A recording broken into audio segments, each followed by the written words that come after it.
Vamos a dar inicio con una cordial bienvenida a este Meetup Session de carácter cultural en nombre de la CHEC 2020. Mi nombre es María Fernanda Vega, soy la directora de internacionalización de la Universidad de América y parte del comité organizador de este evento. Para empezar y con el fin de que tengamos una experiencia muy placentera, les recordamos a todos los asistentes mantener sus micrófonos apagados y en la medida en que quieran hacer alguna intervención, pues abrirlos o levantar la mano por el chat y de esta manera nuestro conferenciante central tiene la oportunidad de interactuar con ustedes. Antes de iniciar este espacio, los invitamos a visitar nuestros stands virtuales durante las semanas donde podrán interactuar con instituciones y con los diferentes patrocinadores diamante, oro y plata que tiene la CHEC. Y ahora sí, quiero que comencemos con nuestro recorrido del oro, que es tal vez una de las maravillas más lindas que tiene esta historia colombiana y el continente. El Museo del Oro lo tendremos de la mano de nuestro experto Eduardo Londoño, y pues quienes hemos tenido la oportunidad de visitarlo sabemos de primera mano la emoción que produce toda la narrativa que encierra, pero también todas las maravillosas piezas de cada una de sus diferentes colecciones. Eduardo, quiero presentarte. Te invito a que prendas tu micrófono y prendas tu cámara. Y mientras tanto voy presentando un poquito de tu hoja de vida, pero probablemente tú vas a poder hablarnos un poco más de tus credenciales a lo largo de la charla. Eduardo es antropólogo y desde hace 30 años se encuentra vinculado al Museo del Oro del Banco de la República en Bogotá, donde hoy ocupa el cargo de jefe de divulgación y educación, o sea que estamos con una autoridad en la materia. Eduardo, ¿estás por ahí? Bienvenido. Este espacio y esta audiencia es tuya y empezaría por preguntarte cómo quieres interactuar con el público. ¿Quieres que dejemos las preguntas al final? ¿Quieres que vayamos interactuando y haciéndote las preguntas como tú prefieras? Yo estaré, he visto que las preguntas del chat aparecen por segundos en pantalla, pero no sé si mi concentración me permita. Pues entonces yo te levanto la mano por el público. Sí, o vamos por una buena tanda y después hacemos una pausa de preguntas, eso podría ser. Sí, Perfecto, bueno, pues es tu sala. Bienvenido, Eduardo. Pues muchas gracias a todos por su presencia esta tarde. Quiero empezar por decir con un agradecimiento a la CHEC que es una delicia cómo los congresos tienen esa costumbre de hacer una tarde cultural, un cóctel, una noche en un museo, y es justamente lo que yo los estoy invitando hoy. Imagínense con su cóctel o con su café en la mano y vamos a hacer un recorrido por el Museo del Oro del Banco de la República en Bogotá, un museo muy bello, muy especial y que sobre todo a los colombianos de alguna forma nos llena de orgullo y nos da mucho gusto compartir este patrimonio que tenemos con el resto del continente. De manera que qué rico estar en un congreso de educadores y qué rico poder compartir con ustedes un museo, porque los museos son un lugar donde el ser humano pone por definición lo mejor de sí, donde escoge las cosas, cura las cosas para ponerlas a disposición y sentir ese gusto delicioso que espero que tengamos en el recorrido. Voy a compartir, ustedes me perdonan, inicialmente una pantalla donde voy a poderles mostrar salas de ese museo que está cerrado. Y aquí estamos. Entonces, el Museo del Oro, me cambió para una sola vista. Listo, María Fernanda. El Museo del Oro está ubicado en el centro de Bogotá, es un edificio modernista, ahí se lo ve. Se quiso hacer, el concepto del arquitecto en el año 68 fue hacer una caja, un estuche para unas pequeñas joyas que representan mucho valor cultural para los colombianos. Ese museo que tuvo inspiraciones mexicanas de países con grandes pirámides, tuvo que repensarse para trabajar con piezas muy pequeñas. Entonces, acá ya tenemos la primera dificultad, eso. que es que el PowerPoint no camina con los botones del teclado, solo con el mouse.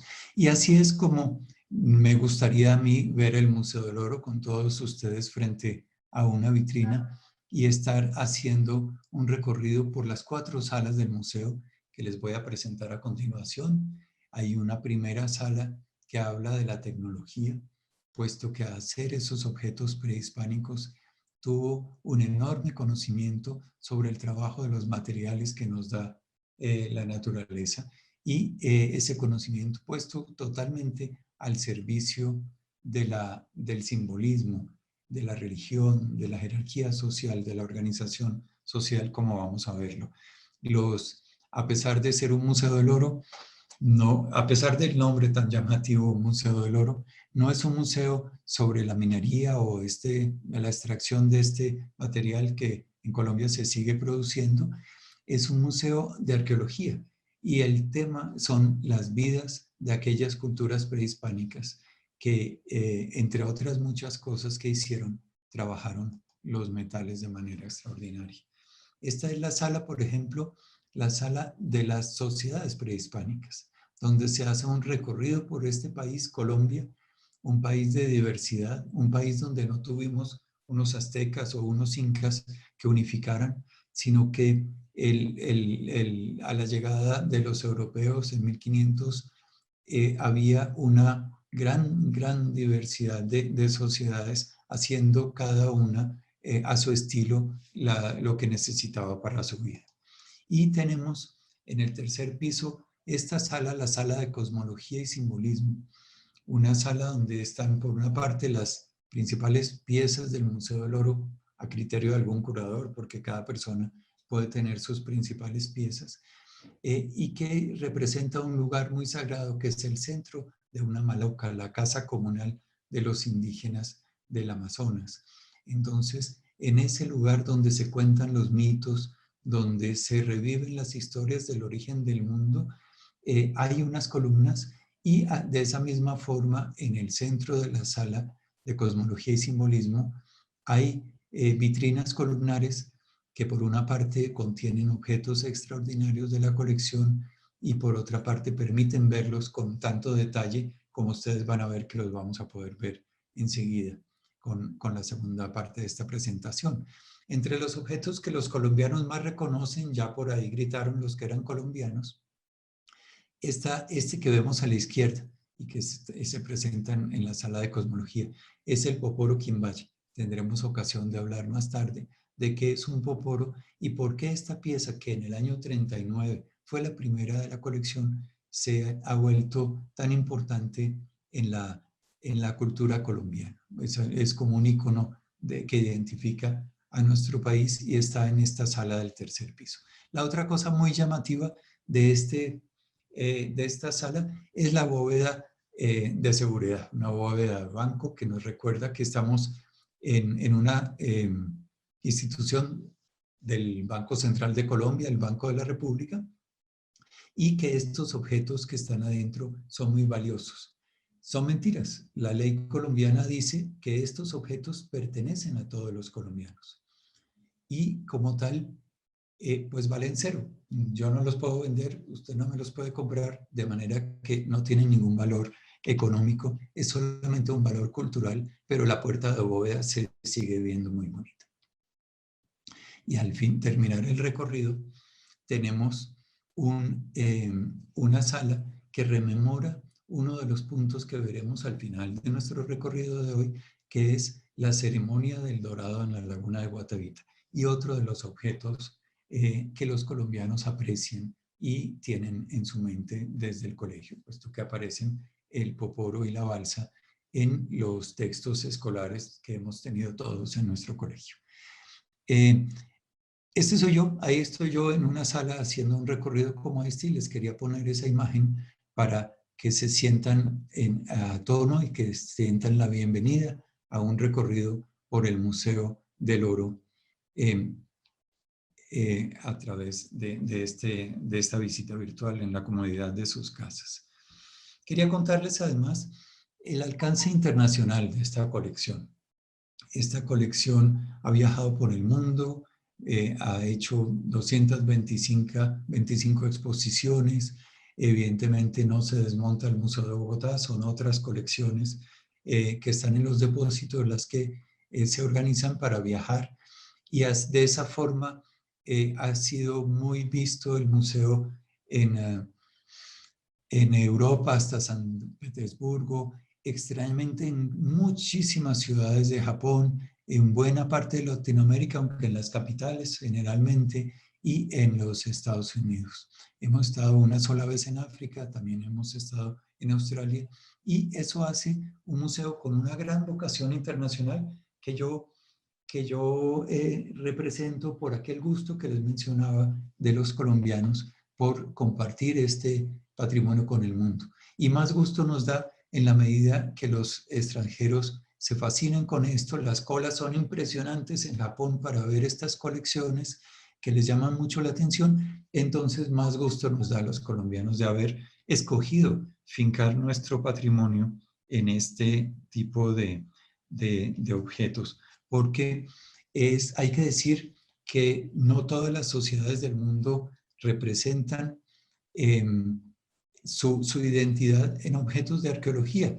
Lo hacemos los mexicanos, lo hacemos los peruanos, lo hacemos los colombianos, pero por ejemplo en Norteamérica pues no es esa la costumbre. Los estadounidenses se ven como un país de migrantes y entonces lo que pasará ahí antes pues hace películas maravillosas, pero no es la principal preocupación de otros países y eso está bien, cada país tiene lo suyo. Aquí la lista es de los países y los museos donde hemos estado para llevarlos a este gráfico que representa antes de esta pandemia cómo es la composición normal de los visitantes del museo a través de un año. Tenemos 600,000 visitantes al año, no somos un museo tan grande como otros que existen, pero sí somos el más visitado en Colombia. Lo más interesante es que las cifras crecen y crecen, salvo este año que van a estar realmente muy bajas, pero lo que es notorio es que la mitad más un poquito, está compuesto por visitantes extranjeros, aquellos turistas que en este momento no existen en nuestro país y que nos ven a través de estas ventanas del Internet. La otra mitad está compuesta por colombianos nacionales, de los cuales una buena proporción son estudiantes que van a recorrer el museo con sus colegios. Entonces, un museo que tiene una gran vocación de atender al turista, porque a todo colombiano, cuando ve a un turista, lo primero que se le ocurre es preguntarle: ¿usted ya visitó el Museo del Oro? Pero eso nos hace de alguna forma daño porque los nacionales piensan que el museo es para otro día o el museo es para cuando venga un extranjero y no se ven tanto visitándolo.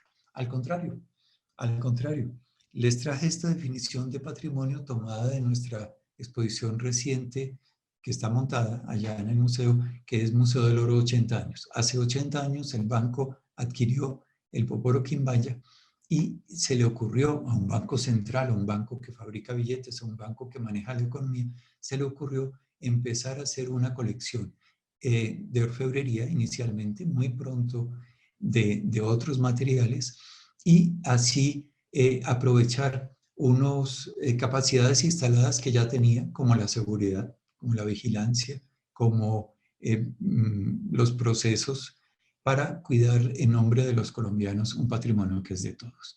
Entonces, me gusta la definición de patrimonio que manejamos en el museo. La ley colombiana dice, como les decía, todos los objetos arqueológicos, sean vestigios de plantas, o sean de oro, o sean de hueso, o lo que sea, pertenecen a todos los colombianos porque representan nuestra historia. Son de propiedad de la nación. Pero eso, que es cierto, eso no es tan importante para nosotros como museo porque no vamos a enviar a la policía a decirle a la gente: cumpla la ley, esto es patrimonio. Eso no nos corresponde, gracias a Dios. En cambio, nuestro trabajo es llegar al corazón de las personas y mostrarles que esta sociedad colombiana escogió como sociedad simbolizar sus sentimientos de una identidad compartida con este tipo de objetos que vamos a ver. Como les decía, Colombia es muy diversa, no se parecen los de un extremo del país y los del otro, pero tenemos una economía que nos une, tenemos una lucha, en este caso contra el COVID, que nos une, y tenemos unos sentimientos de identidad, por ejemplo, en el fútbol, que nos une. Entonces, es eso lo que vamos a ver, qué es lo que está representado en los objetos del museo.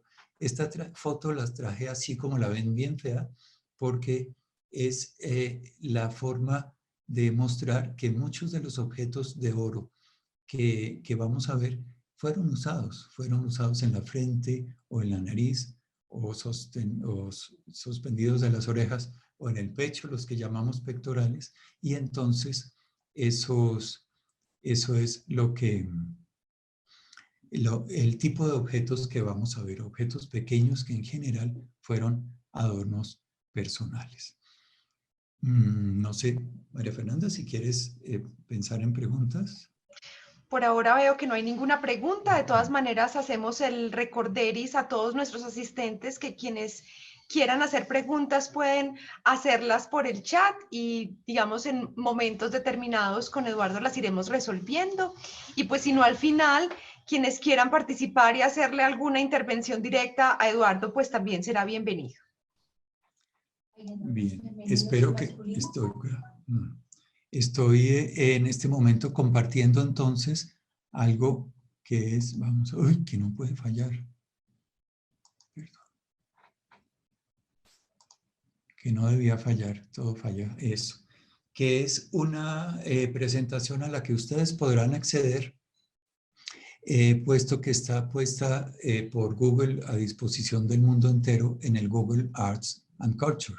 De hecho, no es una presentación, es una página interactiva donde, como vamos a ver, los objetos se amplían de forma extraordinaria. Entonces, los estoy invitando a un recorrido que ustedes mismos van a poder hacer en la tranquilidad de sus casas, pero con la ventaja de tener al señor que lleva 30 años en el Museo del Oro del Banco de la República, pudiéndoles hablar de estos objetos que realmente son fascinantes. Quería empezar yo por un tema que son las personas, puesto que estamos hablando de que estos objetos son hay 128 elementos en esta colección que está en la nube, puesto que estamos hablando de sociedades y de personas. Entonces empecemos por hablar de una pequeña pieza que tiene apenas unos 4 centímetros. Mi manera de simbolizar dónde las encuentro es bastante curiosa. Acá. Entonces, al hacer clic en la pieza, ya lo hice mal, el objeto se va a poder agrandar y agrandar y agrandar y agrandar hasta que lo veamos como jamás se podrá ver en el Museo del Oro, puesto que está dentro de una vitrina que tiene un vidrio. Entonces, ¿quién es este señor? ¿Qué es esta cosa? Es un señor. ¿Qué es esta cosa extraordinaria? Una piecita de oro que por detrás tiene un pequeño colgante que le permite ser suspendido de un collar y llevarlo pues al pecho junto con otras cuentas.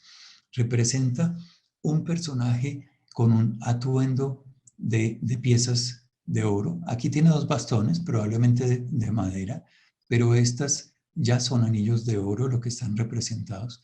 Tiene a su pecho, como les mostraba, un pectoral.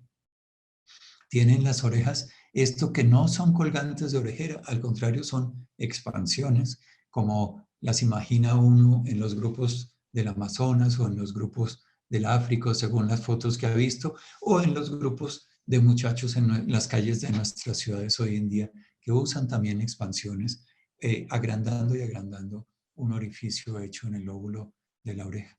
Y arriba tiene una corona que también es de metal, con una parte repujada. Lo más interesante de este personaje son 2 cosas.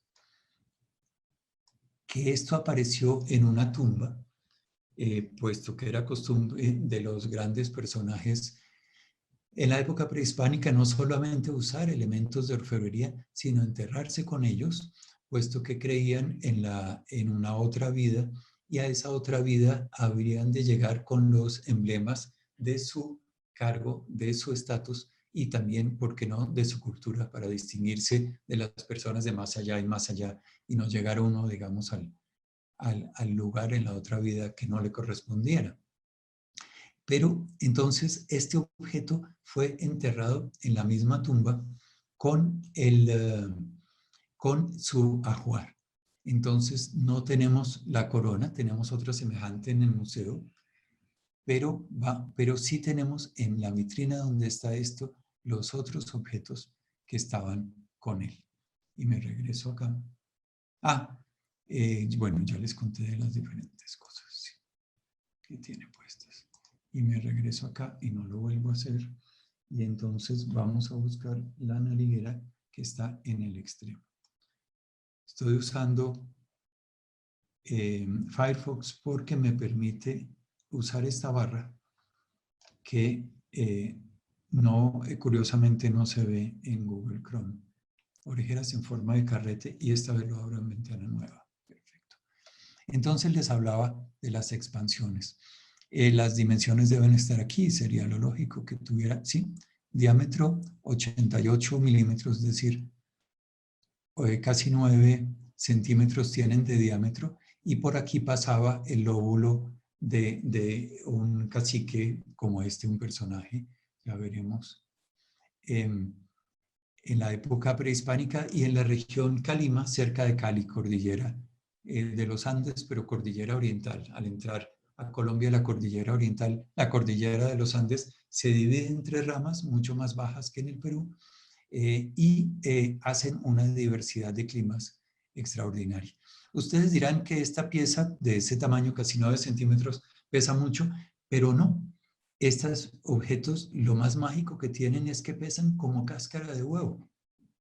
Son laminitas muy delgadas de oro muy fino en este caso, y fueron hechas en lámina repujadas para darle la forma y la decoración, en este caso muy probablemente sobre un molde de madera. Tallaron primero la madera y luego fácilmente repujaron la lámina para llegar a obtener todos los tamaños. El oro es un metal extraordinario, así lo han sentido no solo en nuestra cultura, sino tantas otras culturas, porque se deja moldear a la forma que uno quiere. Por hacer un chiste, podríamos decir, como los artistas, que el oro es muy plástico. Es un chiste de nuestra época. Y cómo se sostienen esas laminitas con pequeños clavos. Aquí los vemos.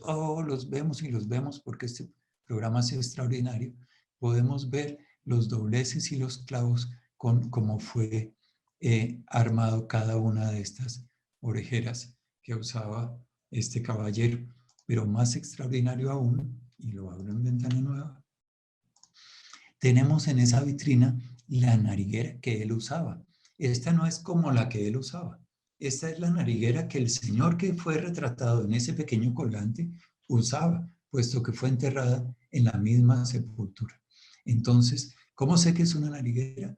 Porque aquí tiene el gancho, la suspendida de la nariz, y porque es igual en la forma a la que tiene el pequeño colgante que les mostré inicialmente, y luego muchas otras piezas, en general pectorales, de esta región de Calima las tienen. Ustedes dirán, esa nariz tan humana, y tiene una nariguera puesta con unas piedritas de color, y los ojos son verdes, en realidad no son esmeraldas, son otro tipo de piedras verdes, pero a esta gente de Calima le gustaban mucho las esmeraldas que llevaban de aquí de Bogotá, pero ya le vieron esas manchas, ya le vieron esas orejas. Es un gato, es un felino, es un jaguar. Aquí está el interior de sus orejas. Aquí está su boca que se mueve porque está articulada. Entonces, una pieza también hecha a martillo, calentando y martillando, y luego cortando. Todo esto fue cortado con un cincelito también de metal. El oro no sirve para hacer cinceles y ellos no usaban hierro, ni mucho menos acero. Pero haciendo aleación de oro con cobre y luego martillando. Entre más se martilla, más endurece. Entonces, podían llegar a ser filos cortantes que afilaban y con una piedra ir cortando no solamente estas separaciones entre la pieza que es articulada, sino también los pequeños alambres que las unen y los pequeños círculos. Aquí se nota la marca de la herramienta que cortó un círculo. Los troqueles no eran troqueles redondos, los tenemos, eran cinceles rectos, pequeños, y se ve todo el desorden que va dando la pieza al cortar. Y luego ese mismo trocito que sacaron de ahí es el que lo vuelven abombado y lo utilizan para colocarlo en el mismo lugar. Me excuso porque hay unos maestros en el techo de mi apartamento que se les ocurrió hacer una obra el día de hoy y pueden estar haciendo un ruido que moleste. Tranquilo, Eduardo, pero yo aprovecho esta interrupción para hacerte una pregunta. Primero, dos comentarios que nos hacen. Uno, cuánto de la cultura religiosa hay detrás de cada especie o de cada tipo de pieza, supongo. Y la otra es cómo lograban armar los moldes con detalles tan precisos para fundir esas piezas de oro sin la tecnología que hoy tenemos. Sí, entonces, a la primera es cuánto de la cultura de qué. ¿Cuánto de religión hay detrás de cada una de las piezas? ¿Cuál es como esa carga religiosa que tienen todas las piezas que nos muestras? Llegaremos a hablar de eso. Bien, sí, y en segundo lugar, entonces justamente esta pieza que estamos viendo y que es hecha por la técnica directa de trabajo del metal, el martillado, no usa molde. No usa molde. La anterior que le mostré, las orejeras, tienen un truco más que un molde, que es haber tallado la orejera en madera y luego repujar presionando sobre ella el metal. Pero vamos a ver, y eso lo tienen claro los colombianos, que buena parte de la colección fue hecha en cera por el método de la cera perdida, y con la cera se fabricaba el molde y con el molde las piezas. Pues la primera pregunta nos lleva a hablar del sentido religioso y del sentido simbólico. Todo esto que estamos viendo tiene un sentido simbólico. ¿Cuál es? Eso es lo que está en discusión, puesto que este objeto tiene más de 2000 años. Por ejemplo,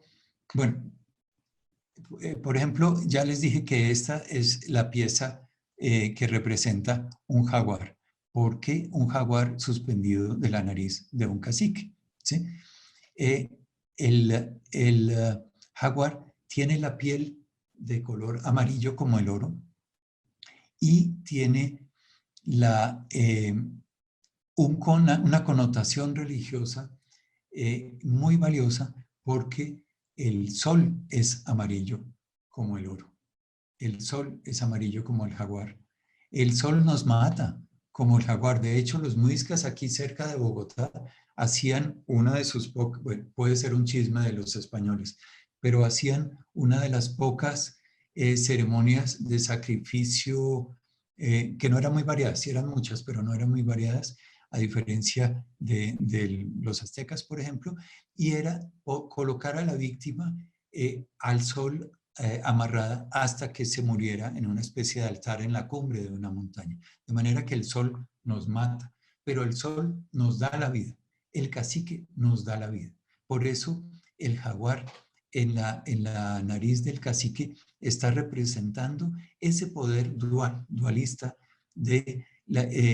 que tiene el gobernante de la sociedad, que es que él le da la vida a la sociedad, puesto que la une. Si no hubiera caciques, pues no podría haber tanta gente. Un cacicazgo podría tener 50.000 personas, podría tener 1.000.000 de personas, tal vez menos, 500.000 de personas, pero los muy grandes pues eran muy inestables. Pero era el cacique el que lo reunía, puesto que cuando no había caciques, una banda solamente podría tener 50 personas, o una tribu viviría dispersa en grupos bastante pequeños. Entonces, el jaguar está simbolizando al sol, es el sol, el cacique es el sol, y eso es lo que vemos. Quería contarles que esta pieza tiene algo de interesante. No sé si les queda, los convencí fácilmente de que era un jaguar a partir de unas manchitas y de unos ojos verdes grana muy abiertos que miran en la noche. Pero si ustedes se fijan, esta es la pata de adelante del jaguar, la otra pata de adelante, y esto que estamos viendo al lado son las patas traseras del jaguar, pero están plegadas y él está dispuesto a saltar sobre nosotros. Es que el arte Calima desdoblaba a esta figura y la estamos viendo por un costado aquí. Él está agazapado con sus piernas de atrás flexionadas, listo a saltar sobre nosotros, y por el otro lado la estamos viendo en este lugar. Estas figuras que algún mexicano reconocerá como el dios de la tierra, están representando aquí el contacto de este animal con la tierra a un lado y con la tierra al otro lado. Nos vamos de ese felino para ir a otras piezas de Calima que tienen atuendos que valdría la pena mirar. Orejeras de níquel. Sí. Entonces, en este lugar, colgante Calima. Acá y acá tenemos dos piezas que son palillos, que son de hecho alfileres, pueden medir completo unos 30 centímetros, 28, sí, en este caso mide, me toman el pelo los milímetros, de alto 10, sí. Pero la pieza continúa hasta abajo y suelen ser, terminar en un extremo como alfiler. Entonces, ¿qué nos muestra esta pieza? Una persona de Calima también que tiene puesta un atuendo, una diadema, un gorro, perdón, un gorro que los hacían de algodón, un bastón que los hacían de madera pero los recubrían de lámina de oro, los tenemos así en el museo, un pectoral bien distinto del que estábamos viendo, otra pieza ceremonial y suspendidas de las orejas unos grandes platos. Estos grandes platos pueden tener 15 centímetros de diámetro y se suspenden de esta, la orejera de carrete como la que estuvimos viendo. Les explico entonces un aspecto tecnológico, puesto que teníamos la pregunta sobre los moldes. Esta pieza ya fue hecha por una técnica que se llama la fundición a la cera perdida. De hecho, esta pieza es mucho más compleja que eso porque combina dos técnicas, como verán. Entonces, lo que estamos viendo, que parece oscuro, es oro en aleación con cobre. Puede tener más del 75% de cobre y por eso tiene un color cobrizo que el artista utilizó extraordinariamente para representar la piel cobriza de los indígenas americanos. Y en cera de abejas fue que se hizo esa pieza. Aquí se nota ya que lo podemos ampliar, este hundido que tiene aquí es la herramienta con la que trabajó con una especie de espátula, y entonces esto de acá no fue cortado en el metal, fue cortado en cera y luego fundido. Ya veremos, lo que vemos aquí adentro de los dedos de los pies son rebabas. Esto es el tamaño de la herramienta que estaba usando, tal vez una espina, tal vez algo de madera, y entonces elaboró esta figura que vemos con sus ojitos, que llamamos de grano de café. La elaboró en cera.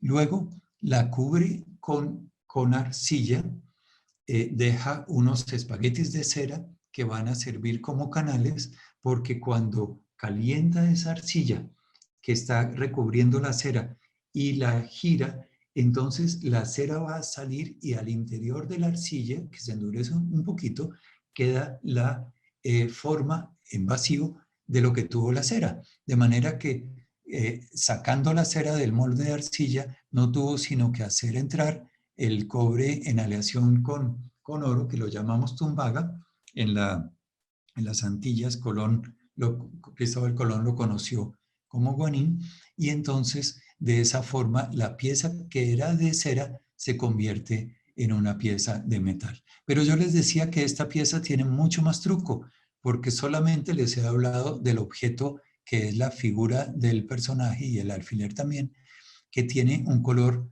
cobrizo. Este tiene en sus manos un objeto un bastón que es de oro, y en efecto este bastoncito es de oro, y aquí tiene un adorno que es de oro, y en su nariz es de oro, y aquí tiene un pectoral que es de oro fino, así al igual que estos adornos del tocado. ¿Qué fue lo que sucedió?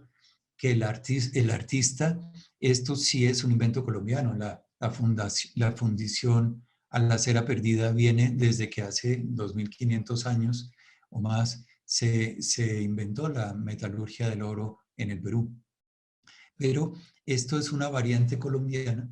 El artista elaboró los pequeños bastoncitos, el pequeño adornito, las diferentes cosas, las esferitas, las hizo en oro fino, las colocó sobre su pequeño muñeco de cera, y fue todo ese conjunto el que recubrió con arcilla. Primero tenía que usar una arcilla muy líquida que se metiera por los intersticios, que tal, y, y así fue como hizo la figura. Como ven acá, este hilo de oro que sostuvo otra placa de estas probablemente, en algún momento de la vida de esta pieza antes de ser enterrada, este es un verdadero hilo de oro. Llegó después para amarrar las cosas, y aquí se nota porque tiene un nudito. Si lo hubiera hecho en cera, pues no necesitaba el nudito, la cera se trabaja de otra forma pegando.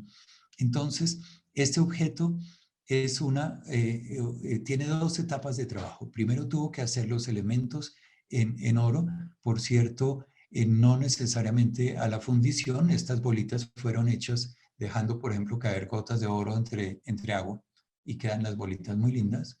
Y luego armando todo eso para que funcione, colocándolo sobre la figura. Y les vuelvo a contar rápidamente. Entonces, esa figura de cera se recubre de arcilla, se dejan unos canales para la salida de la cera al calentar, y se vierte el metal adentro.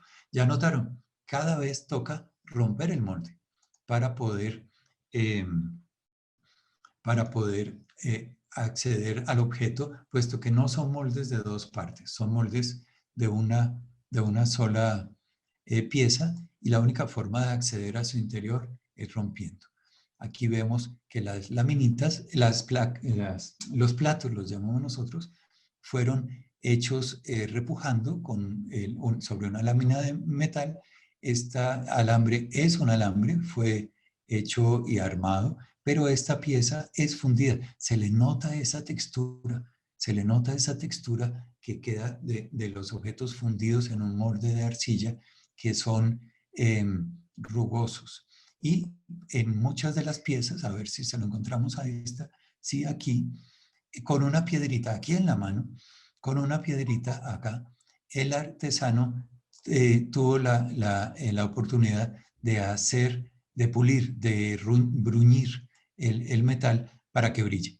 ¿Por qué? Porque lo que buscaban en el metal era el brillo. Entonces, bueno, de la mano de dos personajes supremamente ataviados de Calima, pudimos acercarnos a la tecnología como fueron hechos los objetos que hemos visto. Pero quiero mostrar mujeres, y voy a mostrar una copa de una mujer muy bella que viene del Zenú colombiano. Este objeto es muy bello. Bien, aquí abrió. Al contrario, esta no viene del río Cauca en Colombia, sino al norte del río Sinú, del río San Jorge, en las llanuras que desembocan en el Caribe colombiano. Es una copa de cerámica, ¿no? Me perdí su tamaño, vale la pena ya que no estamos en un museo físico. Entonces mide ¿cómo me toman el pelo esto no es 3 centímetros, es 30 de altura. 30 centímetros de altura y 19, casi 20 de diámetro. Entonces, representa una mujer que lleva aquí un adorno de oro. Los tenemos, son figuras que llamamos perritos, pero en América, en Colombia prehispánica no nos hablan los arqueólogos de perros, como si hubo perros mudos en el México, y son especies de estilizaciones de jaguares. Lo que nos está hablando del alto estatus de esta mujer, tiene aquí expansiones que son de oro, aunque las tenemos también de concha de esa época. Tiene sus ojos que llamamos de café, que le dan una cara de Mona Lisa, ¿cierto? Una cara totalmente reposada y magnífica, y tiene una falda de textil. Se conservan muy mal los textiles en Colombia, son de algodón en la mayor parte de nuestro país, los textiles prehispánicos, y en el sur, la frontera con el Ecuador, ya empiezan a ser también de camélidos andinos, de llama y de alpaca, por ejemplo, de vicuña. Ella está descalza. Y lo más notorio para quienes somos colombianos es que lleva esto sobre su cabeza, y es, en este caso yo lo interpreto como un canasto, puesto que juega el tejido en su decoración, y nos hace recordar una costumbre de la costa caribe colombiana, donde las mujeres llevan grandes bateas sobre su cabeza y venden frutas, por ejemplo, en la playa de Cartagena. Entonces, esa costumbre es prehispánica, está marcada por este objeto, y una mujer con tatuajes extraordinarios sobre su pecho, con dibujos extraordinarios en su textil, en sus brazos, en sus brazaletes acá y en su canasto, nos está hablando de la vida del pasado. Tengo, ya que hablamos de religión, y para llegar pronto a ese tema, aquí en el otro extremo, otra mujer vecina de ella, también en cerámica. Aquí está. Y esta mujer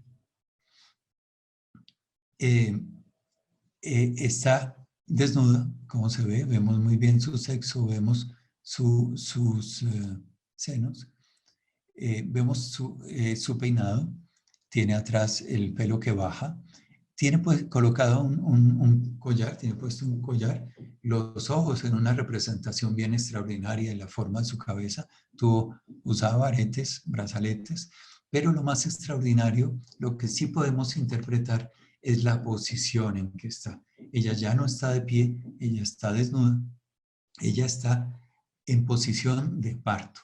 Los indígenas colombianos, las indígenas no tenían a sus bebés en la forma como lo tiene la cultura occidental, acostados, sino en posición de cuclillas. Muchas veces, aún hoy en día, pues la mujer va sola o acompañada de su mamá afuera de la casa, y cerca al agua limpia de una quebrada va a tener a su bebé.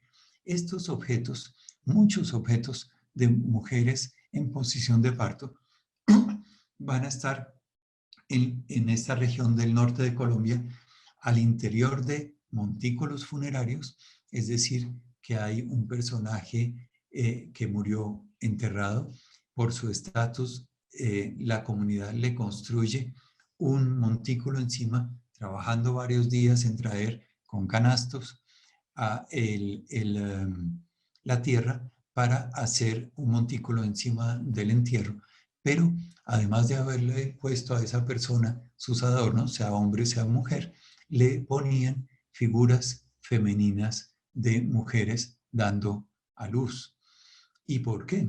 Ya lo vimos, ellos creían en una otra vida, y esa otra vida y empezaba con ese entierro. Entonces, la muerte aquí es como un renacer en el otro mundo, y el montículo es finalmente como esta panza embarazada de la mujer, que recuerda que ese difunto va a estar iniciando otra vida. Entonces, ahí para las cosas. Es complejo el tema de hombre-mujer, vamos al centro. Es compleja la discusión de hombre-mujer porque no tenemos descripciones de los conquistadores españoles, de los cronistas, que nos hablen de mujeres caciques. O sí las hablan, pero de dos formas. Una, a la mujer del cacique la llaman la cacica, pero se entiende que es la esposa del principal del cacique, que por ejemplo aquí entre los muiscas de la Sabana de Bogotá podían tener muchas mujeres, puesto que tenían muchas alianzas. La alianza matrimonial servía para construir sociedades.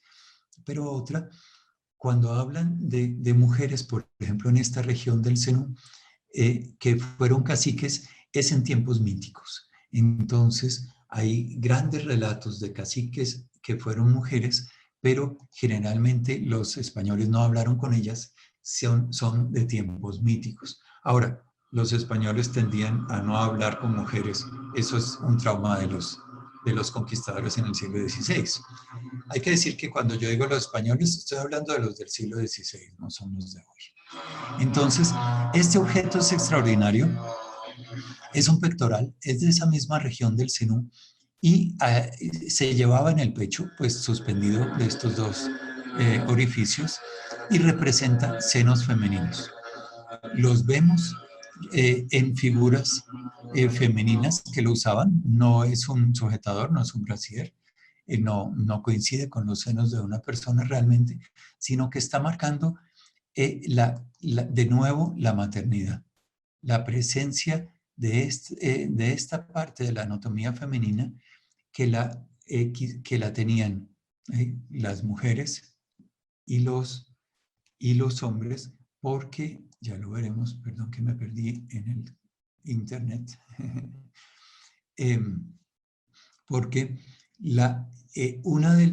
además del poder del sol que estábamos hablando, que es uno de los factores que da la vida, pues otro de los factores que da la vida de la humanidad son las mujeres. Entonces, de alguna forma se puede hacer un Freud al revés. En este mundo prehispánico, los caciques tratan de apoderarse de ese poder femenino. Las mujeres tenían un gran poder en ciertos dominios, en el dominio familiar, por ejemplo, en el caso de los muiscas, por ejemplo, los linajes se llevaban la sucesión por la vía femenina, pero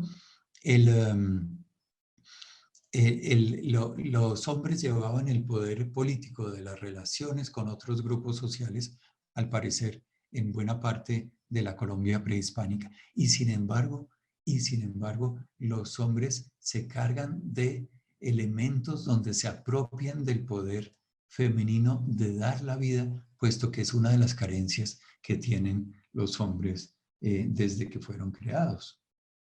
Vamos a pasar a una mujer, quien vaya a ver dónde la encuentro, en el extremo de acá. Mi truco para poderlos navegar por esto es que trace una pequeña raya y le hago un trazo vertical en algún lugar según si está a la izquierda, a la derecha, al centro, para tratar de no perder tiempo. Aquí estamos cambiando de región.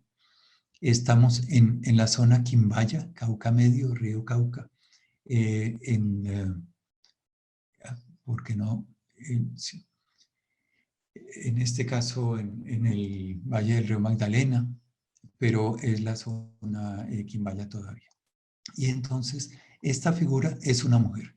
Es una mujer porque tiene senos, es una mujer porque está desnuda. Aquí tiene brazaletes en sus piernas y en sus brazos, acá pulseras.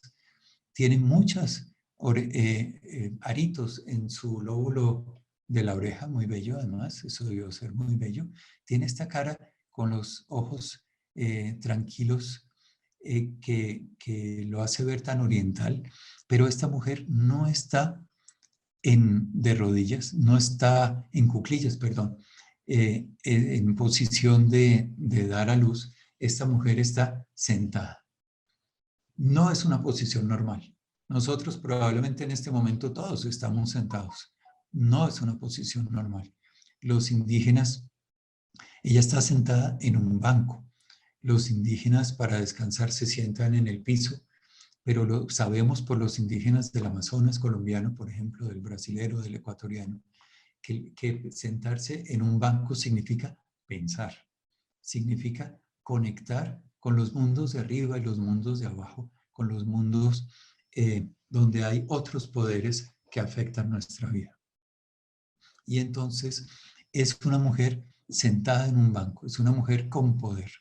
Y les quería llamar la atención sobre estas cosas estorbosas que tiene enfrente. Bueno, ella tiene en las manos, miremos, tiene en las manos 2 aves. ¿Qué podría querer decir tener 2 aves en una mano y 2 aves en la otra mano? Aquí están sus ojitos, su pico, la cola hacia abajo. Pero lo que llamo estorboso es que esta nariguera que tiene puesta no es la nariguera, es la que está atrás, una nariguera quimbaya muy delgada, muy elegante. Y adelante le ponen una placa martillada. La mujer es fundida. Una placa martillada que no nos deja ver nada del objeto. Entonces, ¿por qué hacer un objeto tan bello que era hecho para ser usado? Se tomaba de aquí con la mano, se empuñaba, digamos, por esta empuñadura y de esa forma se asistía a las ceremonias. Y lo sé porque hay otros poporos que en sus manos, en vez de tener aves, tienen poporos como este. Este es un recipiente, un poporo es una botella. Entonces, ¿por qué estas placas? Se los voy a contar con otro objeto que está en el extremo de este lado y que es este. También un objeto quimbaya, un personaje que consiste solamente en una cara, con sus mismos múltiples aritos en las orejas, con un tocado en la cabeza y con un cuerpo que es a duras penas una estructura que permite, a duras penas una estructura, no intenta ser antropomorfo, tener forma humana, y que permite colgar estas placas. Es porque yo les he dicho que el oro representa al sol y que el oro era el elemento que le llamaba la atención a los indígenas. Pero aquí debo confesar que no es el oro, es el brillo del oro.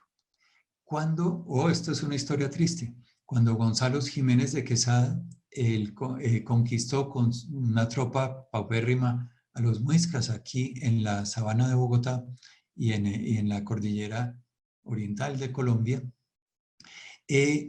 tuvo la mala idea, pero común en el siglo XVI, de capturar al cacique, como se había hecho en el Perú. Ya conocía los objetos del Perú que llegaban a Santa Marta, desde donde él partió, iban hasta Panamá por barco, atravesaban con animales el istmo de Panamá y se continuaban a Cartagena, Santa Marta y a España con el oro de los incas.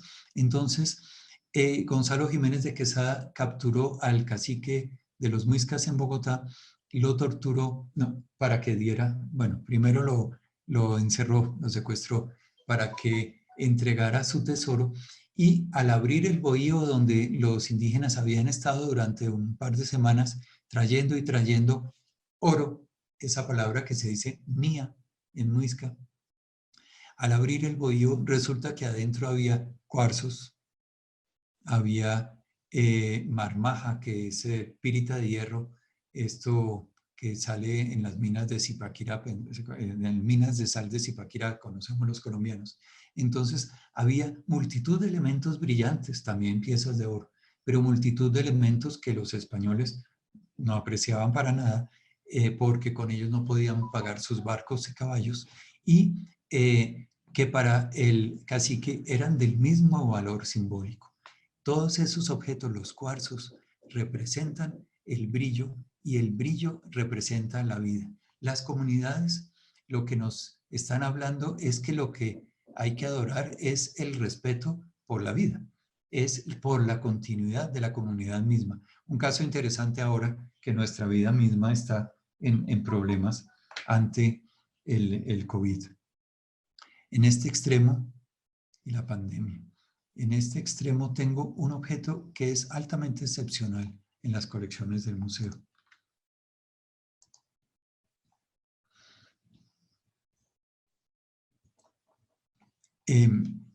Y es excepcional, viene de tierra adentro, a otra región diferente, excepcional porque parece un retrato. Lo que hemos visto puede que sean retratos, pero no parecen. Entonces, este personaje, si lo ven así, ¿no les parece mesopotamiano? Micenas, la máscara famosa de la muy antigua Grecia. En realidad es pequeñito, mide unos 8 centímetros de alto. No es una máscara, era más bien para por estos orificios poner unos clavos y sujetarlo a algún tipo de escultura de madera que lamentablemente no llegó hasta nosotros. Pero aquí parece reconocerse cómo era la persona con su tipo de nariz un poco aguileña. Las orejas son muy grandes, ¿sí? Y esta pintura, la pintura entre los grupos indígenas no es decoración, es símbolo y está representando, digamos, el apellido, el linaje de esta persona. Entonces, esto es una pieza excepcional, les decía, porque representa una persona. Este debió ser don fulanito, una persona de su época que todos reconocerían. Como les he estado alternando con historias de muiscas, les quería mostrar en este extremo un cacique muisca, y es porque en un documento colonial, en realidad yo no soy arqueólogo, yo soy etnohistoriador. Mi trabajo como investigador, ya no en el museo, sino en la arqueología, en la antropología, ha sido a través de archivos coloniales. Entonces, ahí en el boletín del Museo del Oro, un documento extraordinario de Ubaque, si buscan Museo del Oro, boletín Museo del Oro, Ubaque, lo encontrarán, donde se describe una ceremonia que hicieron los muiscas de una población aquí, cercana de Bogotá, detrás de nuestras bellas montañas, y en ellos los indígenas le dijeron a la Real Audiencia Española: bueno, ustedes cada Navidad ya hemos visto, en la época colonial, ustedes en cada Navidad hacen fiestas, nosotros queremos hacer nuestras fiestas. Y entonces la Real Audiencia les contesta: bueno, pero a condición de que no sean fiestas sagradas. Y es otra cosa que no sabían los europeos. Toda fiesta es sagrada entre las comunidades indígenas. Solo nuestra sociedad separa al gobernante del sacerdote. Antes estaban juntos, eran una misma persona. Y solo nuestra sociedad separa la fiesta para bailar salsa de la fiesta religiosa. Eso está junto en la mayor parte de las sociedades del mundo, pero no lo sabían los indígenas. Entonces, en esos documentos, los indígenas, los conquistadores, y en esa época los colonizadores españoles. Entonces, en algún documento se describe este tipo de objetos. Son recipientes, son de cerámica. De hecho, si ustedes ven aquí abajo, este no es un recipiente, solamente la tapa, porque abajo había otra parte que contenía ofrendas. Y la parte de arriba, la tapa, y la de abajo se amarraban, se enterraban, y por un orificio, vamos a ver si tiene o no tiene un orificio. Sí, por un orificio arriba, de la parte que sobresalía de la tierra, digamos de aquí para arriba, se iban en el templo depositando ofrendas. Entonces, ese documento colonial dice que estos ofrendatarios, gasofilacios, dicen los españoles, eran retratos del cacique. De nuevo, la vinculación entre ser cacique y lo religioso. Las ofrendas para pedir favores a la naturaleza o para agradecer los favores de la naturaleza se hacían en recipientes que, como este, tenían la figura del cacique. Vemos que es un cacique por este gorro hecho en algodón. Los había blancos, los había negros, dicen las crónicas de la conquista. Tiene una nariguera, las tenemos igualitas en el museo, y tiene aquí otros personajes que acompañaban al cacique y que eran, se llaman en la época colonial, sus mensajeros. arrendatario. Les quiero mostrar un personaje supremamente engalanado para hablarles del hombre murciélago. Vamos a pasar por este ahora y vamos a llegar al primero de los hombres murciélagos. Ustedes me dirán si tienen preguntas cuando deseen. Entonces, de la Sierra Nevada de Santa Marta, el norte de Colombia. Este es un objeto, digamos que bastante común. Existen en las colecciones no solamente del Museo del Oro del Banco de la República en Colombia, sino en otras colecciones del mundo que preservan objetos de estos. Y mide unos 12, 15 centímetros de alto. Representa a un señor, en este caso es claro, con esta cara muy fea. Muy fea. Su boca va para abajo. El señor está furioso. Y en su nariz tiene insertados 2 tubos. Tenemos esos tubos.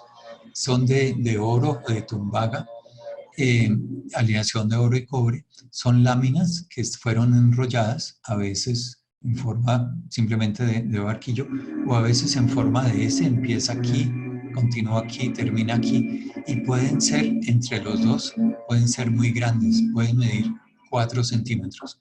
Pues este señor abre un orificio en su nariz, ya no para ponerse las orejeras, que tiene estas muy bellas, sino para meterse 2 tubos que levantan su nariz hacia arriba. Y bajo la boca usa esto que llamamos un adorno sublabial, a rato se llama tembeta, y que le cambia por completo el rostro y lo pone así furioso. Resulta que esto de levantarse la nariz va a ser algo muy representado en la escultura, en el arte de estos grupos taironas del norte de Colombia que fueron conocidos por los conquistadores en 1500 y representa la nariz del murciélago. Pero es que en América había un murciélago como no lo había en España, como no lo había ni siquiera en Transilvania, en la época antes del contacto de este contacto de 1500, porque muchos otros contactos hubo entre Europa, el Viejo Mundo y América. Resulta que en la Sierra Nevada de Santa Marta y en Colombia hay un murciélago que tiene una hoja nasal y que es aquel vampiro que chupa sangre. Entonces, ¿qué más llamativo para una cultura prehispánica que un animal que chupa sangre? La sangre es lo femenino, la sangre es parte de la vida, la sangre es roja, es el opuesto del sol. Si el sol son estas aves que van hacia el mundo de arriba, el murciélago es el ave que vuela hacia el mundo de abajo. Entonces, tenemos aquí una extraordinaria figura del hombre murciélago. Hay varias en la colección, todas muy parecidas, todas muy distintas, y es una delicia poderlas comparar. Les quiero que se fijen en las orejeras que llamamos de ochos. Estos círculos se reúnen formando ochos, y que se fijen en este barra que él tiene en la mano, que es típica de este tipo de personajes, y que tiene aquí espirales divergentes. El gran tocado representa plumas. En estos días mis colegas decían que representa vegetación, pero no estoy de acuerdo con mis colegas. Entonces, para ustedes representa pluma, nos quedamos así si ustedes están de acuerdo. Y me volví a equivocar abriendo como no era. Entonces, si abrimos este otro, también un hombre, también un pectoral que se suspendía al pecho, este caso con una sola ave, este caso no, con las mismas plumas, y estas cosas raras que a rato parecen aves y a rato parecen mucho de aves que parecen garzas. Lo delicioso es poder comparar diferentes objetos. Entonces, este está tocando un instrumento musical. Podemos empezar ya a imaginar una ceremonia en que los personajes se reúnen ataviados para hacer algún tipo de ofrenda o petición al más allá, a través de una ceremonia. Me quedé pensando porque este objeto, que tiene no mucho, 600, 700 años, se le cayó a alguien, esperamos que al señor que lo usara, esperamos que no al señor que lo encontró, y sabemos que no al señor del Museo del Oro, se le cayó y quedó como si estuviera tocando música. Ustedes lo ven que con el pie está haciendo tap, tap, tap, como hace uno para llevar el ritmo, pero no. Esto es un desperfecto por el uso, porque todas las piezas del Museo del Oro son de segunda mano, son usadas, las usaron las personas en siglos pretéritos. Entonces, eso para llevarlos a ver que la mayor parte de las piezas del Museo del Oro son muy hieráticas, muy simétricas, les fascinaba la simetría, les molestaba la asimetría, y en este caso hay otro brazo detrás. Por más que vemos este en la foto, hay otro detrás y la pieza es simétrica. Y detalles como esto que se ha doblado, esto que se ha doblado, le quitan la simetría y le dan movimiento para nuestra época, pero no hay tal, no eran así, no era ese el concepto del arte prehispánico. Eduardo, tú me dijiste que te anunciara y ya llevamos 1 hora y 10 de recorrido. Bien. Bueno, entonces vamos por ahí a... Bueno, les puedo mostrar hacia este. Muchas gracias. Les puedo mostrar por acá otro murciélago con la nariz levantada. No gastemos mucho tiempo en él. Pero esto es una piedra verde. La piedra verde nos une a nuestro país Colombia con Costa Rica, con Centroamérica y también con Venezuela.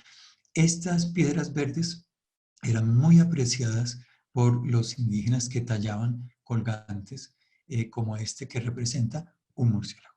Entonces, la nariz que hace así, las orejas, están hablándonos de ese personaje. Y otra vez me equivoqué. Bien.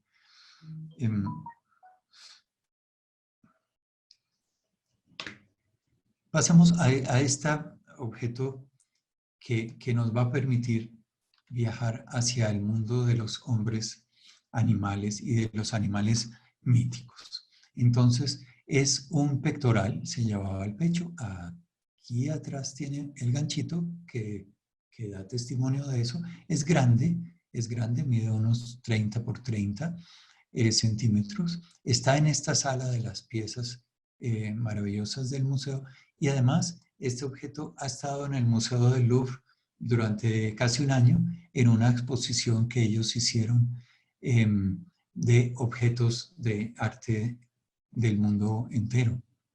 Es un embajador de Colombia entonces, y es un objeto característico de Colombia por esta forma de representar esquematizada. Entonces lo llamamos con los brazos en forma de escuadra, con las piernas en forma de escuadra. Ustedes reconocerán la nariz, ustedes reconocerán que tiene aquí orejeras. Entonces uno diría, es un ser humano, pero tiene estas líneas en la cara. Es un ser humano que se pinta la cara, pero ¿cómo se pinta la cara? Tiene este cuerpo que tiene las manchas que van a representar al felino principal de todos, la cabeza de la cadena trófica en América, el jaguar. Y entonces estas manchas se nos transforman en jaguar, y esta corona que tiene se nos transforma en la corona solar. Entonces, con esa forma que tenemos de ver las piezas prehispánicas, podemos estar empatando cosas con cosas. Son supuestos, claro, la persona que hizo este pectoral murió hace 2500 años, pero hay cosas que son recurrentes en el arte, y sobre todo, pues cuando uno mira un museo, ¿qué importa cuál es la verdad? Lo interesante es cómo esto nos da ideas sobre nuestra propia vida. Qué rico poder representar de esa forma tan extraordinaria un animal. Es un jaguar que está desdoblado, es un hombre jaguar, es un jaguar con aretes, ¿sí? Y es el sol que representa la vida. Este objeto, volviendo a la tecnología, es fundido, y lo podemos saber por esta, que es la textura que nunca fue pulida, también por su peso, pero ahora que no lo podemos tener en la mano, ni en la vitrina podríamos. Entonces, Esta es la textura que deja el molde de fundición y simplemente de aquí para abajo el objeto fue pulido con una piedra hasta hacerlo brillar en el peso de aquel cacique que lo utilizó. Pero ese objeto me llevaba a introducir otro pectoral muy conocido de lo colombiano. Lo perdí. Bueno, el pectoral al lado, pero no noté dónde está. Perdón que me tocó buscar, no quería hacer esto. Mi memoria no es muy buena y espero que mi vista no me falle. Y sí, me falló, recorrí todo y no lo encontré. Aquí vamos, son 128 elementos, como les decía.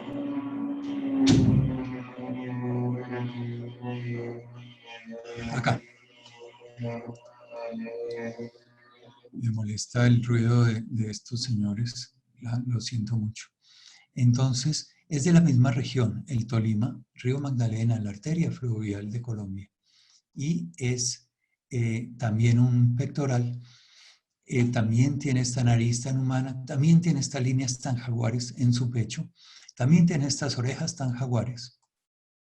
Hay otros que no tienen estas cosas, alas y flecos, y que tienen sus brazos en forma de escuadra, curiosamente. No lo tenemos en esta colección, pero tienen esto que se llamaría una parte en forma de ancla, lo han llamado. No es un ancla porque a pesar de que están en un río, pues no existían las anclas, pero tampoco es un tumi. Solemos pensar los que sabemos algo de arqueología americana en aquellos cuchillos ceremoniales que usaban los peruanos, por ejemplo, y que servían, por ejemplo, para trepanar. Después de que en las guerras a uno le daban un golpe en el cráneo, trepanando, abriendo un hueco en el hueso del cráneo, se permitía la inflamación del cerebro y se salvaban vidas. Muchas veces los huesos se vuelven a cerrar naturalmente y encuentra uno la persona, el esqueleto de una persona que vivió 30 años después de haber recibido un golpe mortal en su cabeza. Pero no, esto no es un tumi, no es cortante, y es la cola de un jaguar que la estamos viendo al mismo tiempo por los dos lados. Me va a costar trabajo con esta forma de representación que tenemos ahora convencerlos, pero este, señores y señoras, es un jaguar porque tiene orejas, porque tiene rayas y porque tiene cola. Pero es también un ave porque tiene alas, pero es también un pez porque tiene espinas. En el río Magdalena hay muchos peces y hay peces con muchas espinas y tiene algo que ustedes, seres humanos, quisieran tener. Ya sé que ustedes añoran tener alas como un ave para poder volar, ir a los mundos de arriba, pero ustedes quisieran tener branquias para poder respirar como el agua. Lo mismo estos indígenas de hace 2000 años nos están haciendo la representación, es repetida, no es la única que tenemos muchas, con variantes que nos permiten hacer interpretaciones. Entonces, es un objeto que representa lo poderoso de nuestro mundo, el mundo del medio, donde el jaguar es el animal de poder, lo poderoso del mundo de arriba al que se accede con las alas y lo poderoso del mundo de abajo, donde ya quisiera yo poder respirar bajo el agua con branquias. Entonces, un elemento que nos está representando es el cosmos prehispánico, y tal como lo describen los indígenas de hoy en día, en el Amazonas, por ejemplo, pero en otras regiones, que el mundo se forma por capas superpuestas. También en la Sierra Nevada de Santa Marta. Los puedo llevar a unos objetos que nos hablan de mitos reconocibles, y eso siempre es interesante. Ya me equivoqué otra vez de botón. Juicioso. Y este objeto es muisca. Llegamos a los muiscas. El objeto es notorio desde su tecnología, porque uno pensaría que cuando uno va a hacer un objeto que es básicamente una lámina con algo de repujado, pues uno hace utiliza un oro fino y martilla. Pero no, martilla y recorta. Pero no, aquí los muiscas, que tenían su forma de pensar, hicieron la lámina de cera, cortaron la lámina con la forma aquí de las manos en cera, decoraron la lámina con un collar. Vamos a mirar ese collar.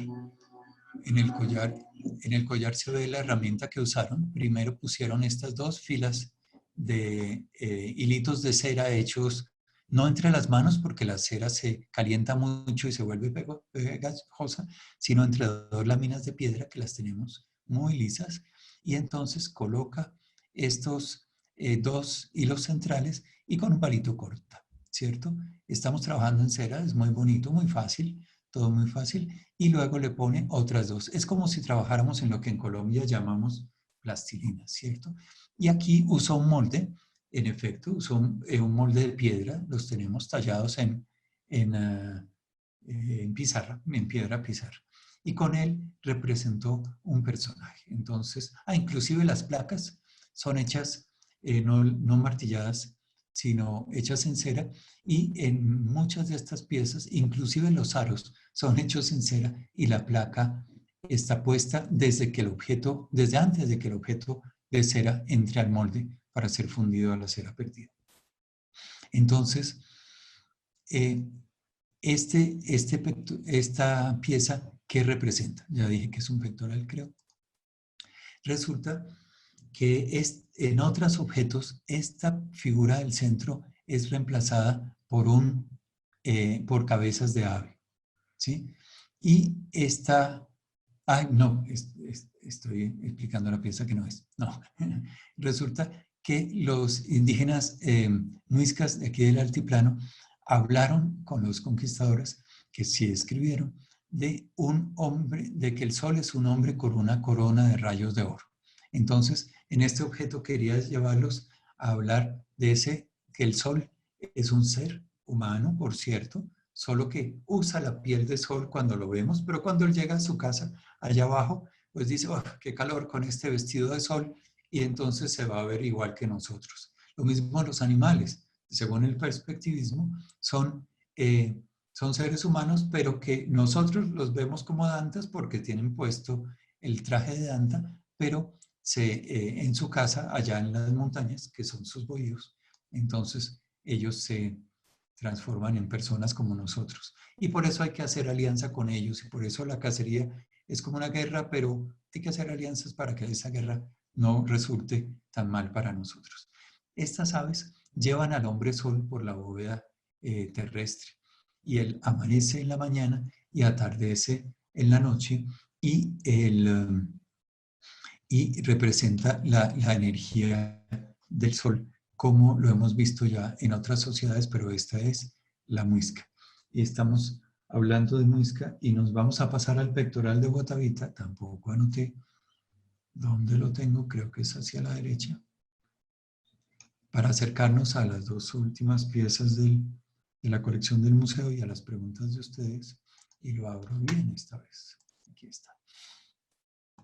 Entonces, este objeto es bien extraordinario. Fue encontrado en Guatavita, al norte de Bogotá, lugar, como vamos a ver, muy importante dentro de estas culturas prehispánicas de la sabana de Bogotá y de los alrededores y Boyacá, las más complejas en tamaño, ya que no se puede comparar de otra forma, pero las de tamaño más grande, sociedades que había en el pasado prehispánico. Y estas culturas del norte usan pectorales en forma de ave. En el pecho el cacique lleva un pectoral en forma de ave. Y esto que ustedes están viendo acá, lo están viendo de frente. Son los picos de las aves, los dos ojos de las aves.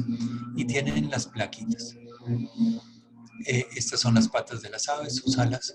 Sobre la cabeza de cada una de estas aves, que son 1, 2, 3, 4, 5 y 6, están sentados estos personajes sentados en un banco que son los sacerdotes. Es la forma como los muiscas representaban a los sacerdotes.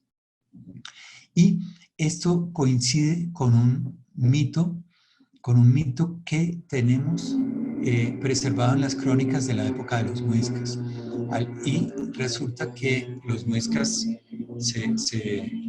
eran extraordinarios, fueron mestizados, fueron conquistados, se mestizaron y somos nosotros hoy en día, pero en algunos márgenes, como la Sierra Nevada del Cocuy, hay sociedades indígenas de raigambre chibcha como ellos y los mitos son muy semejantes, por ejemplo, entre los Uba del Cocuy. Les cuento el mito. Al inicio del mundo, cuando ya se había creado lo que nosotros llamaríamos el planeta, cuando ya se había creado la Tierra, unas aves negras viajaron por el mundo colocando a los seres humanos en ese mundo que ya los dioses habían creado.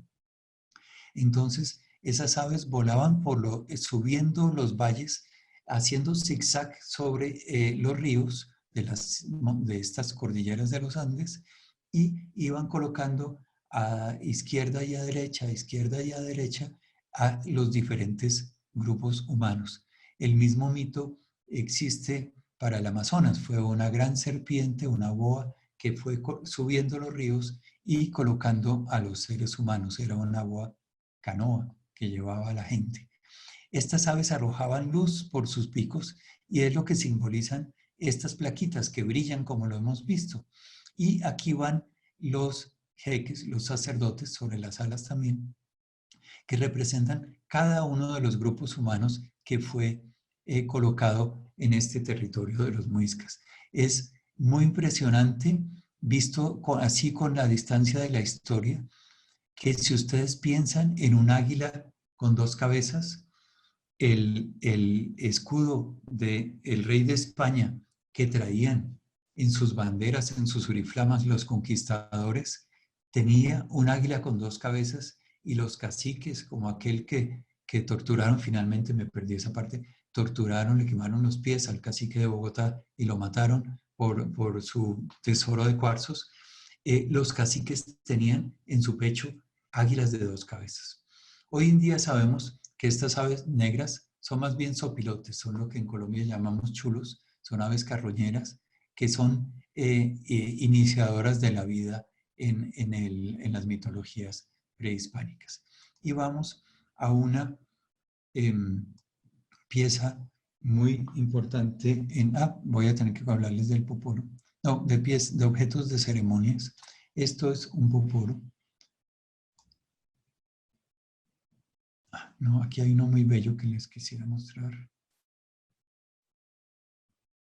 Acá.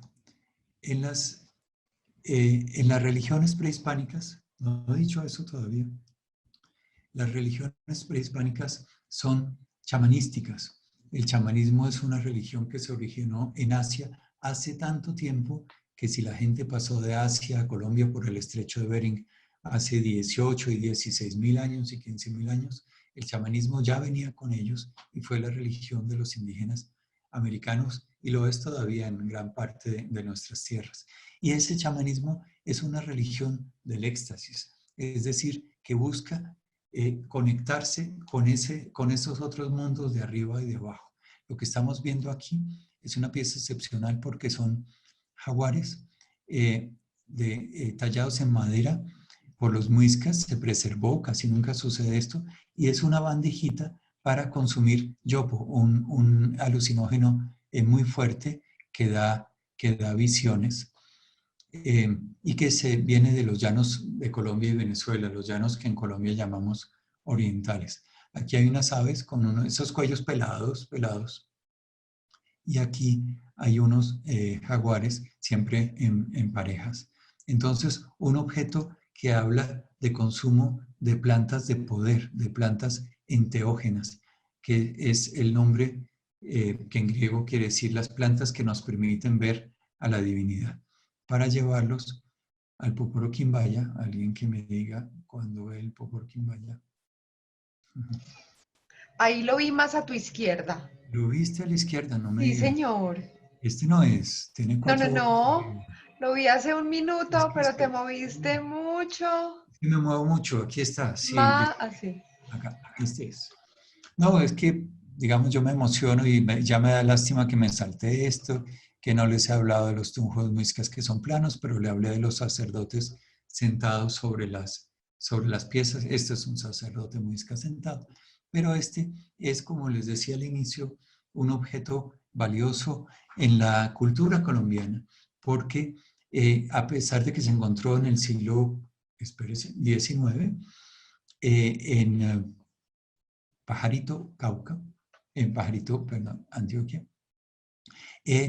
el objeto entró a las colecciones del Museo del Oro en 1939. Antes perteneció a un rico antioqueño, dueño de minas, y lo tenía en su casa decorando la casa, lo que es una maravilla porque se preservó el objeto en vez de haberlo fundido. Él era tan rico, dueño de tantas minas de oro, que realmente no necesitaba fundir este objeto que pesa 777 gramos. Lo que es trampa porque adentro tiene cal. En el Museo del Oro no nos importa el oro, sino el peso del objeto. Adentro tiene cal. ¿Y por qué? Porque es un recipiente para cal. Hoy en día los indígenas los usan todavía. Cuando fue adquirido en el año 39, se registró en libros. Recuerden que esta colección es del Banco de la República. El Banco de la República está hecho por funcionarios, banqueros. Entonces lo llamaron un jarrón, como si fuera para poner en el orificio que no le vemos una rosa en la sala de un rico colombiano. Y no es un jarrón, es un poporo. Y un poporo es un recipiente donde se guarda cal. ¿Y esa cal para qué se usa? Entonces, hay una planta en Colombia, lamentablemente demasiado famosa para nuestro país, pero hay una planta que es sagrada para los indígenas de Colombia, la coca. Las hojas de coca contienen el alcaloide cocaína, pero si uno las tuesta y las masca o las muele, va a tener una cantidad ínfima de ese alcaloide que al mascar le permite sentirse lo mismo que cuando tomamos un café. Por cierto, tengo un café conmigo. Uno cuando toma café busca algo de lucidez, algo de despejar la mente, algo de aclarar las ideas. Entonces, estas culturas indígenas como las del Mambeadero, en el centro de la Maloca, la Casa Comunal Amazónica que hemos mencionado desde el principio, estas culturas buscan en los enteógenos, las plantas de poder, formas de separarse de la vida diaria y adquirir estados de contacto con la naturaleza, con el más allá, con el mundo de lo sagrado. Entonces, la hoja de coca mascada, tostada primero y luego mascada, se reúne en la boca con un poquito de cal. Hay un alfiler de oro que entra aquí, o un alfiler de madera en muchísimos otros casos. Y esta cal que sale untada en la saliva que puse en el palito, va a llevarse a la boca y ayuda a las hojas a liberar el alcaloide para tener la misma sensación que con el café. Como ustedes saben, el café es una planta arábiga y la coca es la planta americana por excelencia para esta búsqueda. No es un alucinógeno para nada, pero para búsqueda de este estímulo que permite mantenerse despierto de día y de noche para contar las historias, puesto que los indígenas colombianos no escribieron. Y ahora sí vamos buscando la balsa para terminar.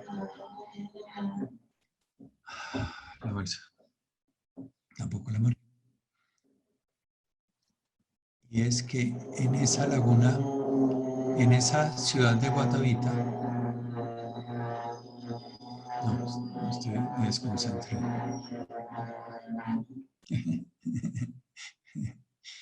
Me excuso.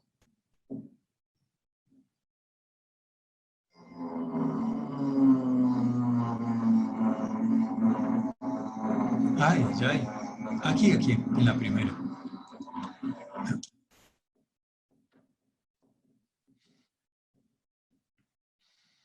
esta pieza es la que navegaba en la laguna de Guatavita para una ceremonia que los españoles nunca vieron y que llamaron la ceremonia del Dorado. Termino con ese mito porque es un mito americano, un mito que nos une a todos. Hubo dorados en Venezuela, hubo dorados en Norteamérica, en la Florida, que fue español, hubo dorados en el Perú, donde más oro se consiguió. Y el dorado era un mito griego, un mito europeo, de una ciudad donde todo es de oro. Ya Cristóbal Colón, al llegar a las Antillas, le preguntaba a los indígenas, ¿dónde queda aquella ciudad donde todo es de oro? Y los indígenas le decían, claro, claro, esa la conocemos. Queda allá, usted va hasta el horizonte, ya que tiene barcos, usted va hasta el horizonte, da la vuelta y allá está donde vive el sol, la ciudad de oro, es donde vive el sol, está al otro lado de la tierra. Entonces, coincidieron unos mitos indígenas del lugar donde vive el Padre Sol con unos mitos europeos y con la terrible necesidad que tenían los conquistadores de pagar sus barcos y sus caballos. Entonces, al llegar a la sabana de Bogotá, oyeron hablar de un cacique, el cacique de Guatavita, que entraba al centro de una laguna en una balsa, no en una canoa, y que iba engalanado, aquí está su nariguera, aquí está su diadema, que iba acompañado por sus sacerdotes. Este sacerdote está sentado en un banco y lleva en la mano un poporo. Y hay otro aquí detrás que no vemos. Y estos dos tienen máscaras, máscaras que tienen orejitas y rayas en la cara, máscaras de jaguar. Y aquí tienen maracas. El sonido de la maraca, aún hoy entre los indígenas, representa dar la vida.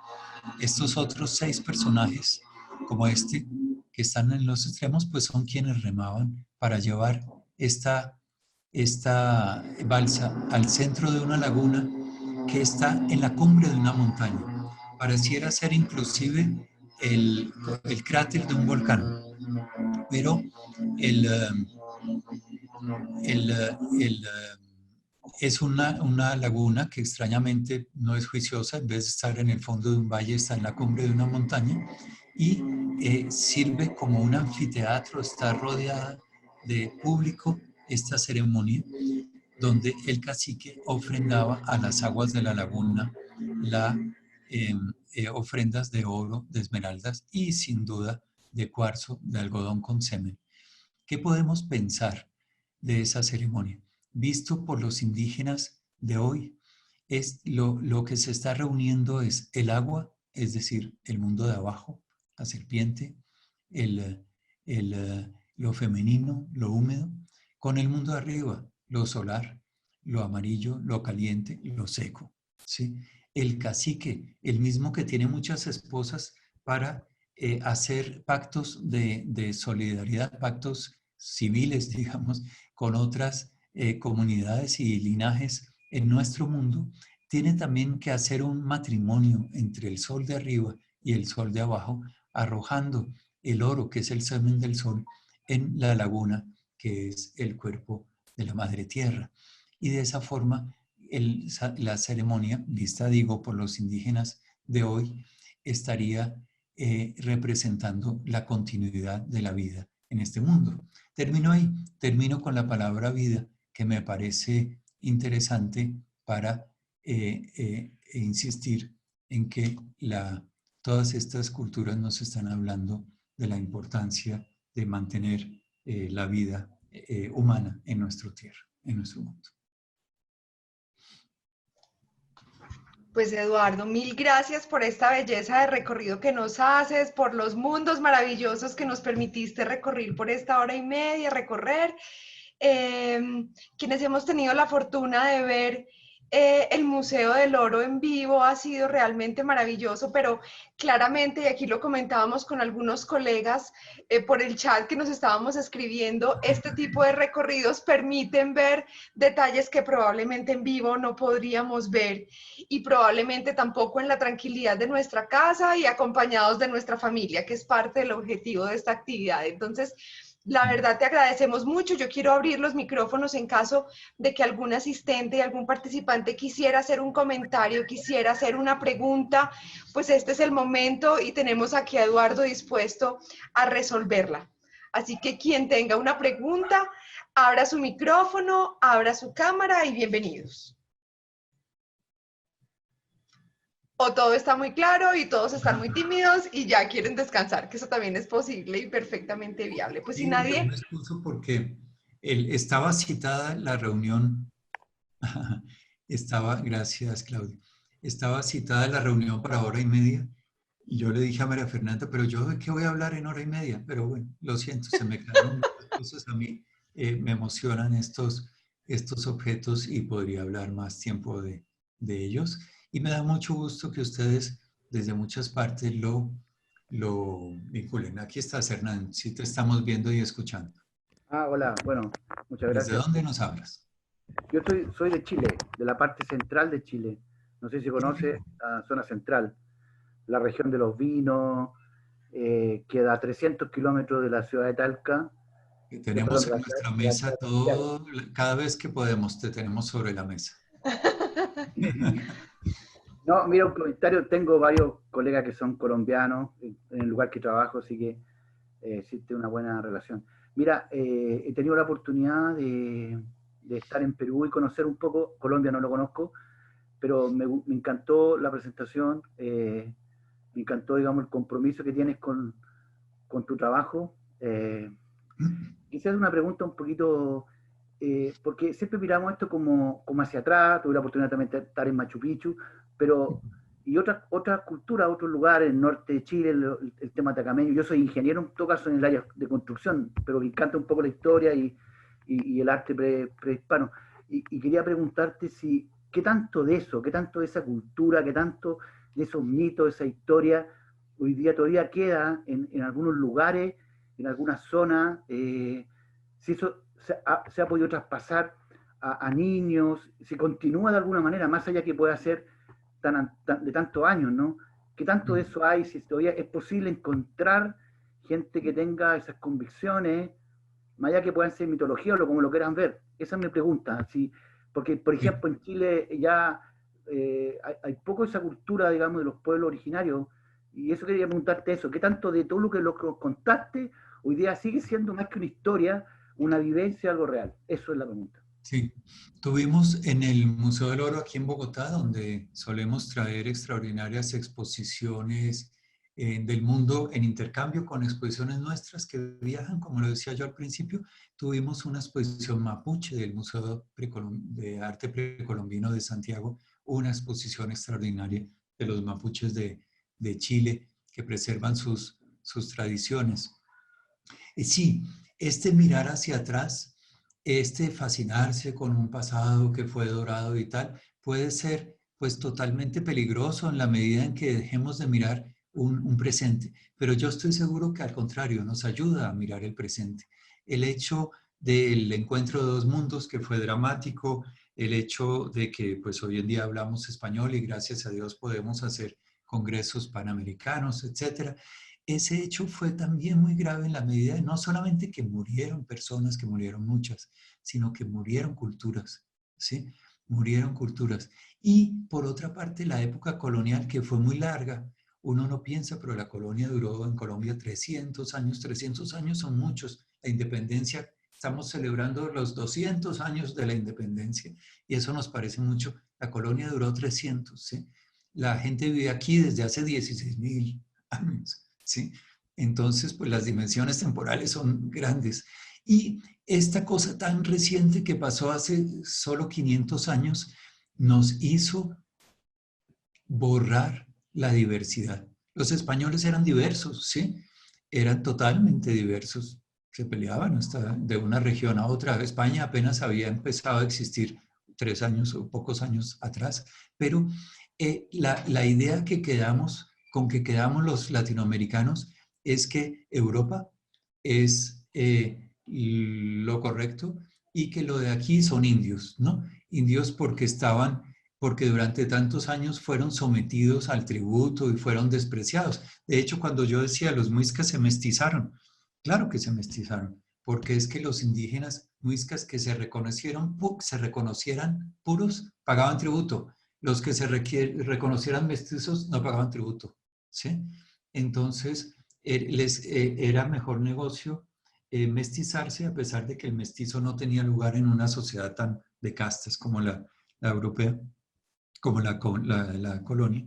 Pero se creó esa idea del desprecio. Los colombianos te van a decir siempre, es que los colombianos nos insultamos diciéndonos indio, ¿no?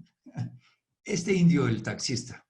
Entonces, no, yo creo que lo que pueden hacer estos objetos del pasado, ya los indígenas no hacen objetos de oro, obviamente, porque no tienen oro, es fascinarnos con esa diversidad, con esos mitos, con esas historias.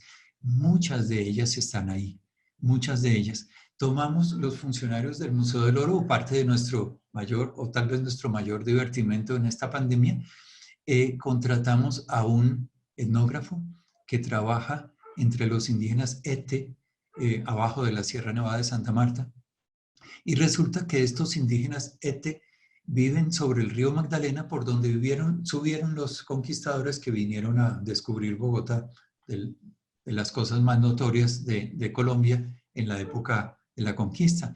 Y esos indígenas Ete se llamaban los Chimila y eran aguerridos guerreros, flecheros, que mataban españoles, eran malos, ¿sí? Entonces,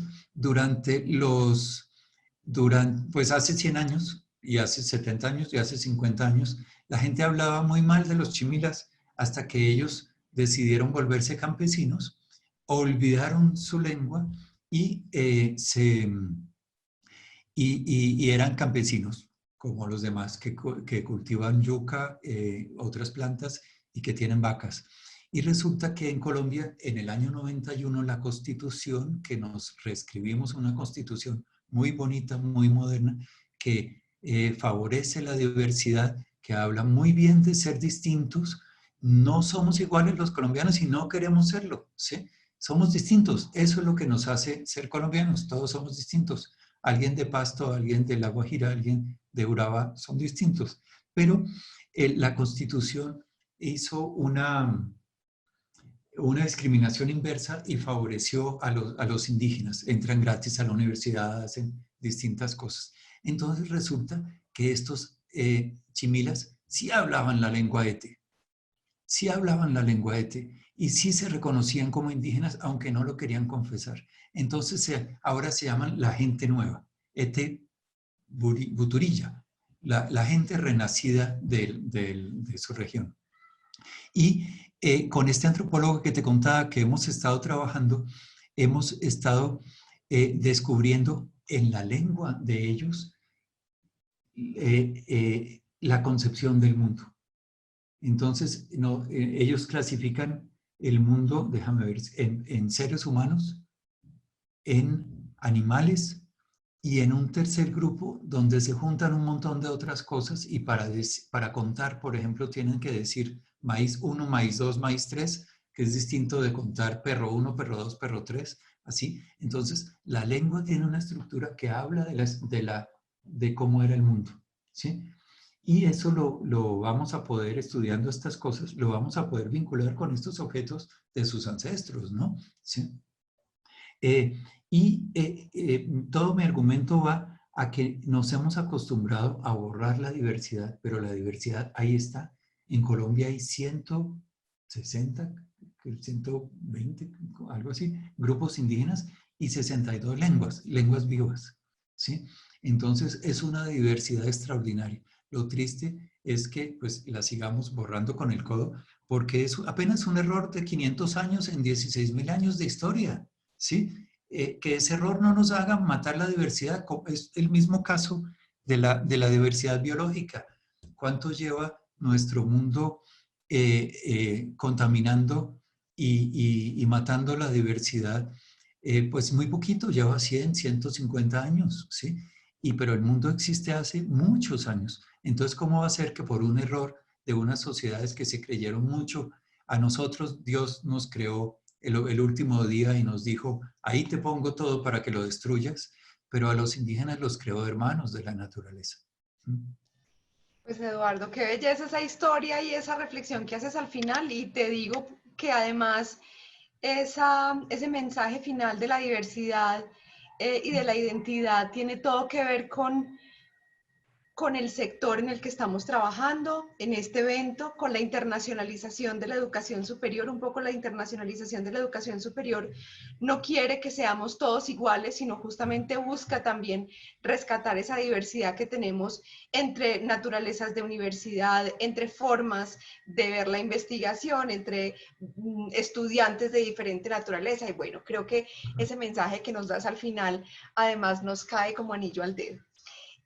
Yo quiero agradecerte muchísimo el tiempo, la pasión, el entusiasmo para darnos esta charla, y bueno, les agradezco también a todos los asistentes que estuvieron acompañándonos durante esta hora y media larguita ya, y bueno, quiero darles a todos un feliz saludo para que terminen esta tarde y empiecen un fin de semana que les permita renovarse y arrancar de nuevo una próxima semana todavía con más actividades académicas en el marco de la CHEC. Eduardo, mil gracias a ti por todo tu conocimiento y tu generosidad, y felicitaciones por todas las historias maravillosas que nos contaste. Muchas gracias. Muchas gracias a ustedes y los esperamos sin duda en el museo apenas puedan venir por estas tierras.